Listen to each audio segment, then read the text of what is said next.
Good morning, guys. Welcome to March Garden Notes. Here I am in the garden centre today with Sam again. Thank you. Hey Sam, how are you going? Yeah, good, thank you. Excellent. Good to be back as always. Looking forward to another, really informative session, Phil. As always.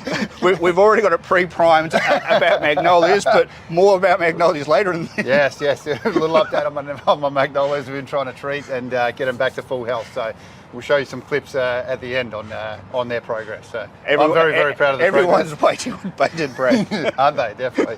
The famous Maggies are going well, so that's all good. But in more important things, we wanted to talk about kick us off with seasonal veggies. Seasonal veggies. Bit of a change in veggies, I think. Absolutely. March means autumn, doesn't it? Yes. So it's sort of snuck up on us, but autumn time means a change. So while you can still get your Burnley Bounty tomatoes, really, it's sort of a shift away now from that type of vegetable, and then really more into a leafy green type vegetable. Yeah, sure. So we were talking earlier. So bit of fresh new stock. So these have hit the shelves strategically positioned. So spinach, I think, is probably one of the best known, or broccoli. For this time of the year. I've got some broccoli broad beans there, some cabbage, the old Lionheart cabbage, for all those that love a bit of good hearty cabbage. And then the famous collie, which is always a good one to go around as well, which is always one of those ones. But again, we've talked about this before, Phil, which is veggie gardens, resetting, getting the kids out, get out there with the family, get your hands into it, have a bit of fun in the garden. There's nothing better than resetting your veggie patch.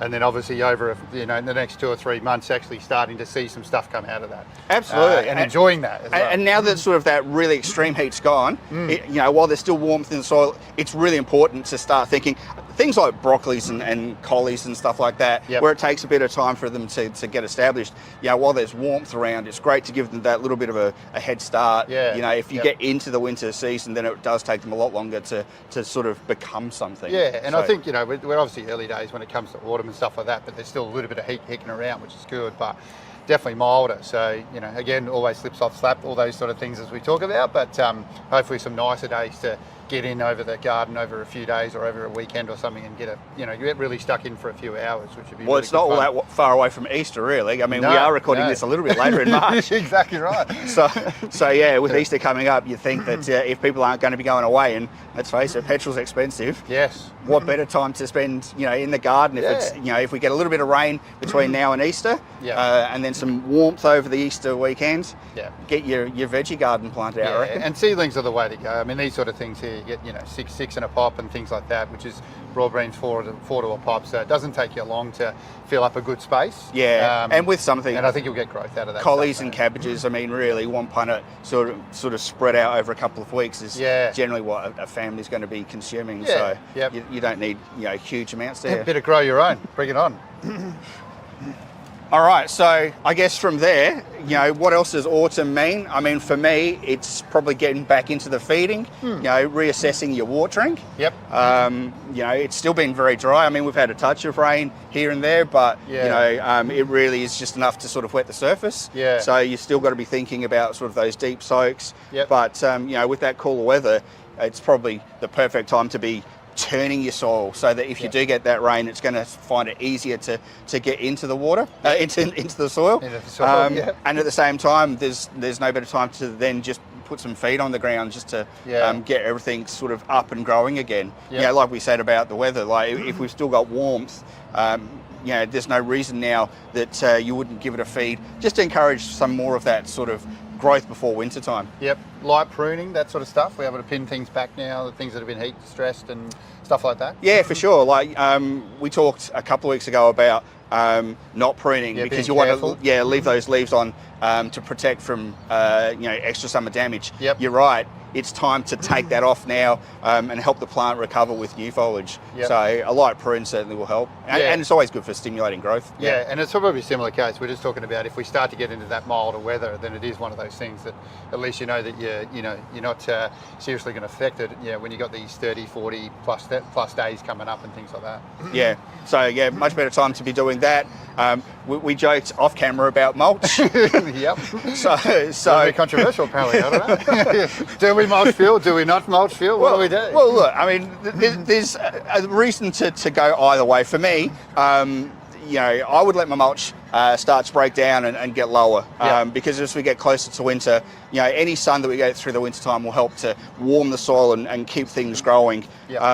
Whereas there is a belief that if you keep the mulch up, you sort of blanket in any warmth, so that you sort of keep the soil warmer for longer. And ideally, if we get some rain coming through, which I'm certainly we're all praying and hoping we do get a consistent amount of water, but I suppose that's that balance between having enough mulch there that hopefully the water does get through, and that obviously helps. Well, that's right. I mean, keep it in the soil if it's not a huge amount of water, it could get soaked up by the mulch and really not get down to the soil where it's probably needed more. So so for me, I would suggest that you wouldn't probably top up your mulch that much, and certainly start to think about raking it back away from the plants, just to sort of allow that sort of air around the bottom. I mean, this time of the year can be a bit daunting for mildews and things like that.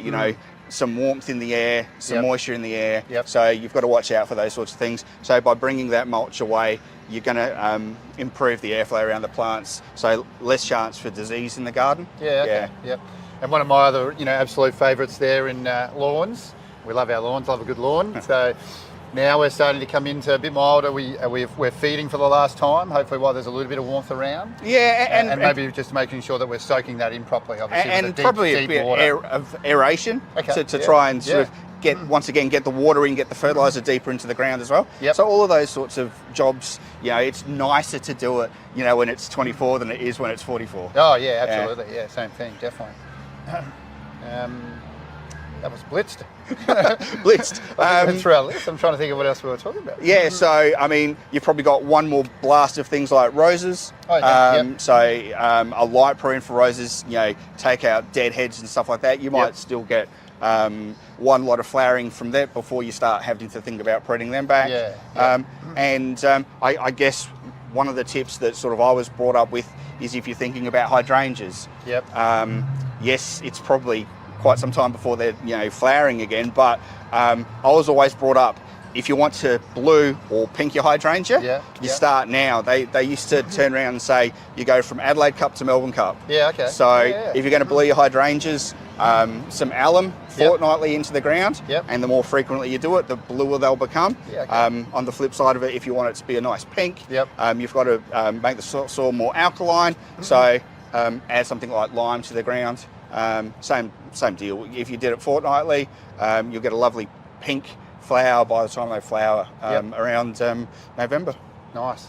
And then just slightly off topic, we didn't talk about this, but I went to the botanical gardens yesterday. Amazing place to go to, and had a good look around, went through the observatory and a few other places there.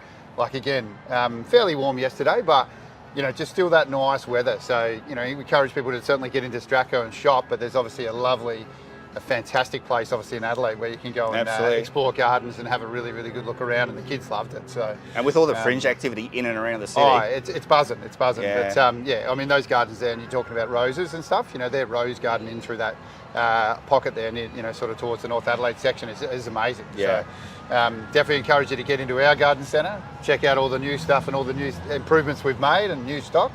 But there's a huge intense sort of botanical gardens you can go through as well for free. And give you inspiration. and actually go have a look at. Bring those ideas in here and you can ask people about it, and we can give you sort of recommendations. Outside of that, just want you to get out in the garden, enjoy yourself and have a good time, and hopefully we'll see you when you come in shopping. All right, well, before we go, how are those magnolias? Yeah, good. They're on the recovery. So I'm going to show you some clips. We'll flick it up because, we're working through stages. We've still got one that's on the recovery, but the other 3 or 4 have bounced back beautifully. So you'll see a couple of stages of how they're going. Definitely still need my own chelate treatment. I'm still working through that. But, I guess maybe it's definitely working. If people haven't sort of been following you, exactly. The problem that Sam's had has been sort of the soil around sort of that Salisbury Heights, Golden Grove type of area is very alkaline and shaly, and that leads to a lot of yellowing and stuff like that. We've been doing over the last couple of months recommending chelates to help feed them, and then regular feeds and stuff like that. And hopefully you've got some before and after. Yes, I do. Absolutely. Working our way through it. So we'll flick some stuff up. So watch people do that. Just another tip from our friendly expert at the store. And we do have other experts as well, which we'd love you to come down and come and see. All right. Well, I guess that's March's Garden Notes. Yeah. It's off to April next. Yeah, I know. It's come along quickly. Thank you. See you next time. See ya.